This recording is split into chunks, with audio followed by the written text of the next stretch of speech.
1111051 kelas P3B. Jadi tujuan pembuatan video saya ini itu untuk memenuhi salah satu tugas UTS mata kuliah metodologi studi Islam dosen pengampu Bapak Muhammad Abdul Malik MPD. Baik, langsung saja kita lihat soal terlebih dahulu. Ini dia. Ada 5 soal. Yang pertama, jelaskan apa yang dimaksud dengan epistemologi Islam. Yang kedua, apa yang Anda ketahui tentang sejarah, perkembangan, dan ruang lingkup studi Islam. Yang ketiga, pendekatan apa saja yang dapat digunakan dalam studi Islam. Jelaskan dengan detail. Yang keempat, jelaskan apa yang Anda ketahui tentang metodologi memahami Al-Quran. Yang kelima, jelaskan apa yang Anda ketahui tentang metodologi memahami hadis. Baik, langsung saja saya akan menjawab soal nomor 1. Ini dia soalnya. Soal nomor 1. Jelaskan apa yang dimaksud dengan epistemologi Islam. Epistemologi Islam adalah salah satu cabang filsafat yang membahas bagaimana cara manusia itu memperoleh pengetahuan, yaitu dengan mengintegrasi atau menggabungkan wahyu, Al-Quran dan hadis Nabi Muhammad SAW dengan akal dan indera sebagai sumber pengetahuan. Epistemologi Islam itu mencakup beberapa aliran seperti Bayani, Irfani, dan Burhani. Epistemologi Islam mencakup beberapa poin penting. Yang pertama ada akal. Nah, akal itu ialah sumber pengetahuan yang penting, namun harus digunakan dengan tepat sesuai dengan Al-Quran dan hadis. Yang kedua adalah wahyu atau Al-Quran dan hadis. Jadi Al-Quran dan hadis ini ialah sumber pengetahuan yang paling utama.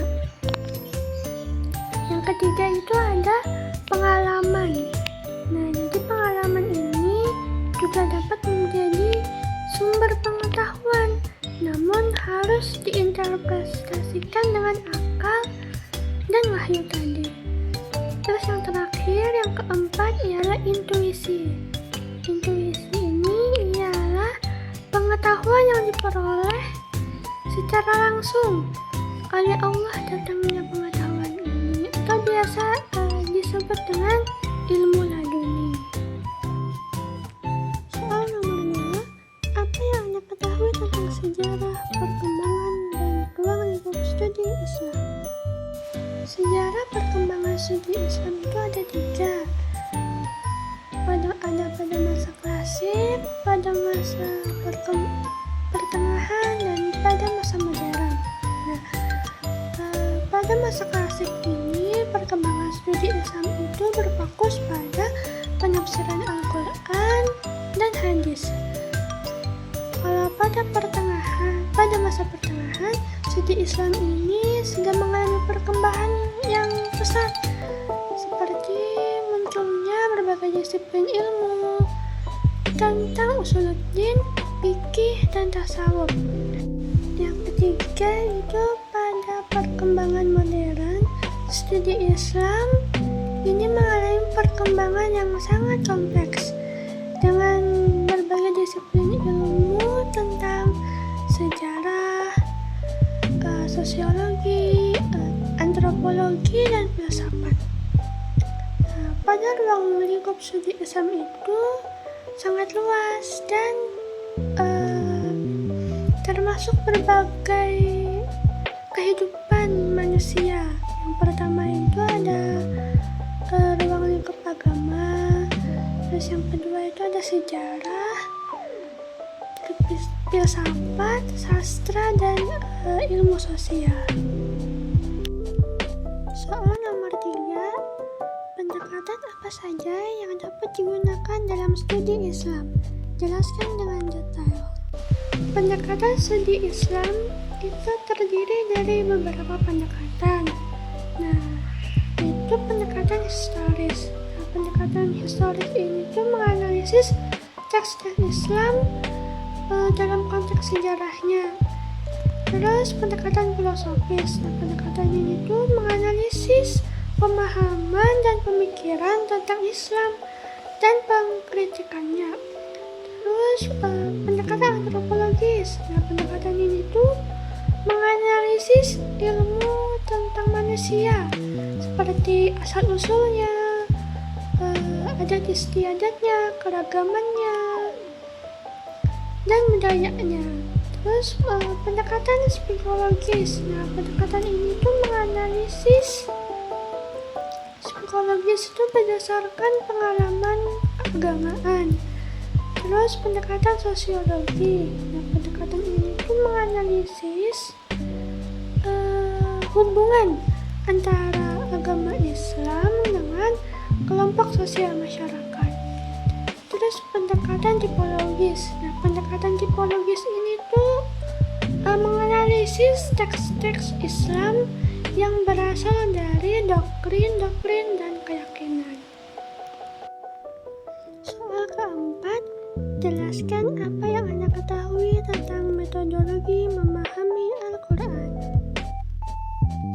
Metodologi memahami Al-Quran ialah cara atau pendekatan yang digunakan untuk memahami, menafsirkan, dan menerapkan ajaran-ajaran Al-Quran.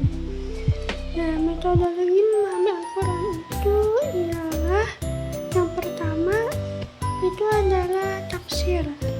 Tafsir ini itu penjelasan terhadap ayat-ayat Al-Quran. Yang kedua itu tadabbur. Nah, tadabbur ini merenungkan dari ayat-ayat Al-Quran yang dicari secara mendalam. Terus tahlili itu memahami ayat-ayat Al-Quran secara rinci. Terus ijmali itu memahami Al-Quran secara mendalam. Muqarin membandingkan ayat-ayat Al-Quran.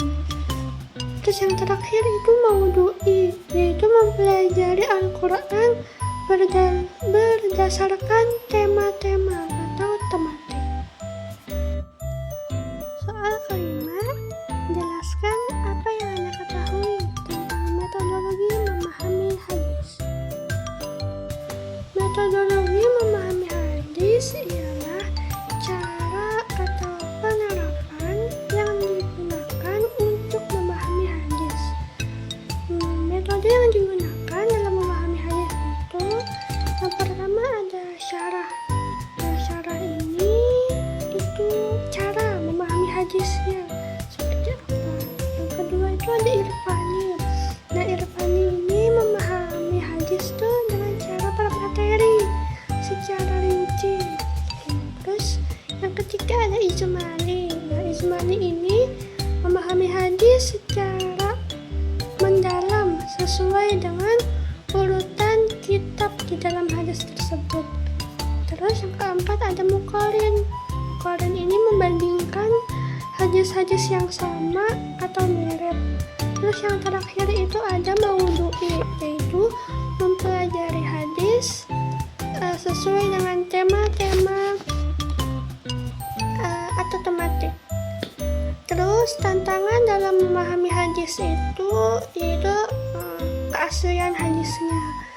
Nah, keaslian hadis ini itu seperti membedakan hadis yang sahih dengan yang dhaif.